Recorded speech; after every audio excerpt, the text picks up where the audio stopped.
సొలొమోనుకు 18-19 సంవత్సరాల వయసు వచ్చినప్పుడు నాన్న రాజ్యాన్ని చేతుల్లోకి తీసుకోవడానికి సిద్ధంగా ఉన్నాడు.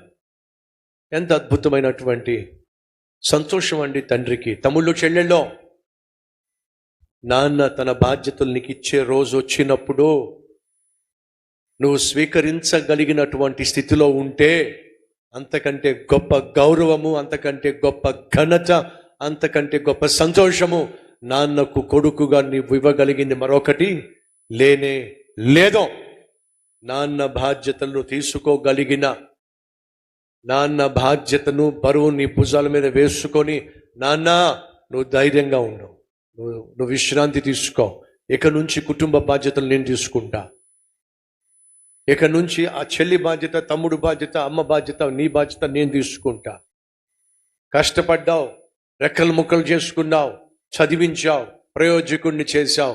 ఇప్పుడు కష్టపడాల్సిన అవసరంలా, నువ్వు సుఖపడాల్సిన సమయం వచ్చింది. నువ్వు పడిన కష్టానికి ప్రతిఫలం అనుభవించే సమయం నీది. ప్రతిఫలాన్ని చూపించాల్సిన వయస్సు నాది.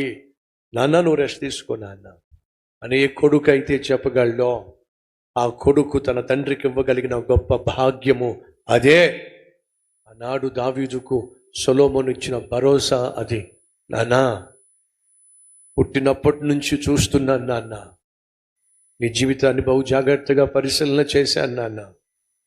నీ ప్రాణం కంటే ప్రజలనే బహుగా ప్రేమించావు. ఏ ప్రజలనైతే నువ్వు ప్రాణంగా ప్రేమించావో ఆ ప్రజలను నేను ప్రాణంగా చూసుకుంటానని నీకు మాటిస్తున్నాను నాన్న, నువ్వు ధైర్యంగా ఉండు. సొలొమోను ఇచ్చిన భరోసాతో దావీదు ప్రశాంతంగా కన్నుమూశాడు. ఎంత గొప్ప ధన్యత అండి. తమ్ముళ్ళు చెల్లెళ్ళు, అమ్మా నాన్నకు భరోసా ఇవ్వండి. అడ్డగాడిదల్లాగా తిరిగి, అల్లరి చిల్లరిగా తిరిగి, ప్రేమ దోమ అని చెప్పి, పనికి మాలినటువంటి స్నేహాలతో మీ శరీరాలను, మీ చదువును, మీ కెరియర్ని, మీ క్యారెక్టర్ని నాశనం చేసుకొని 80-90 సంవత్సరాలు బ్రతకాల్సినటువంటి అమ్మా నాన్నను 50లోనే కాటికి పంపించే ప్రయత్నం చేయకండి.